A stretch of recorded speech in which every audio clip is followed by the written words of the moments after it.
Peggy 16.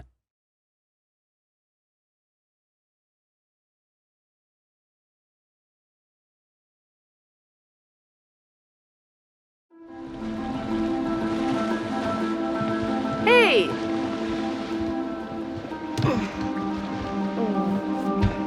Oh, sorry. Connie, this is Alex. Hey, What's up, man? Conrad. good to finally meet you, Conrad. I think when we initially find Conrad, the audience might be a little bit taken aback. Where's the old crust bucket skipper anyhow? Because he's sort of rude, he sort of does whatever he wants, but what I like about this game and what I like about these characters is that depending on how the player plays, the choices they make, it can sort of mold the character. Guys, look, I think we gotta listen to our experienced, beautiful, smart, and beautiful captain here. If she says we should do things Connie, the right... please. I didn't bring you on this trip to get laid. Wait, what? So Conrad will always be Conrad. Conrad will always have this sort of attitude, this sort of brash nature. But depending on the choices the player makes, he can become a heroic character, or he tries to save his own life and takes off. You are an idiot. They left, didn't they? That doesn't make you any less of an idiot. He is not the most likable guy in the world, but I think that's what's fun about this kind of storytelling, this kind of gameplay, is that Supermassive creates stories and games where there's so much branching content that a player gets to choose and sculpt the kind of storytelling that they want. Hey, mind if I help you out a little? One, why are you acting so weird? And two, why are you offering to help for like the first time ever in your life? Look, I was just thinking it might make a good first impression on the lovely Fliss. Okay, now... I think my favorite character in the story is actually Brad. This is Brad, by the way, my little bro. Miss me. Hey man, wanna crack a cold one with me? And I think I like Brad because he brings the least amount of baggage to the story. I also feel like as I'm shooting the game and watching the characters develop, to me, Brad sort of feels like the audience.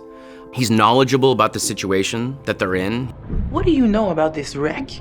Just rumors and theories. I got tired of the speculation and wanted to see if there was actually anything there. He has historical knowledge of the myth and also about the area, the historical area that they're in. During World War II, they built these suckers to cruise at the highest altitude possible while maintaining the ability to carry nuclear warheads. Nerd burst. Oh, please, keep going.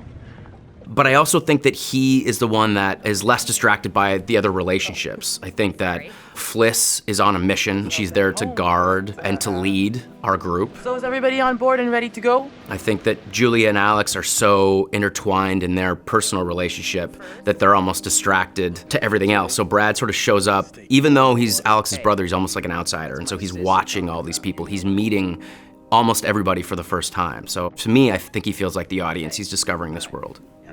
What's up? Nice detective skills, by the way. I did have maps. Just be rad. It's right there in your name. First of all, I'm a huge fan of horror films, horror entertainment. So I do enjoy being a part of the genre. And I think really the big difference, giving a horror performance versus any other performance, is essentially they're normal people put into an extraordinary situation, a heightened situation that we would never want to run into.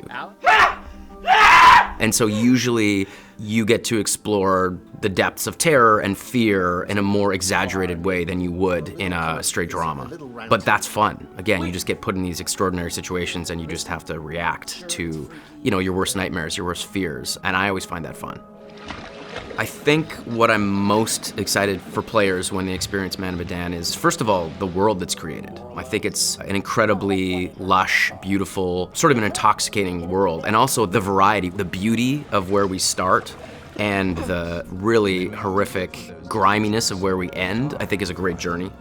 I also think that it's going to be very exciting to explore the possibility of how these characters react.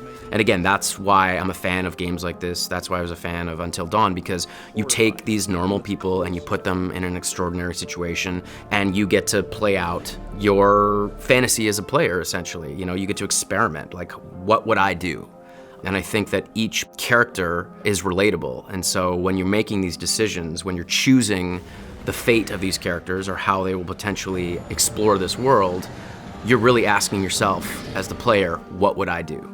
And sometimes it's fun to be honest about what you do, and sometimes it's fun to just potentially make the wrong decision knowing you're doing that. I think that's a really fun thing, and I think players really enjoy that. Ah!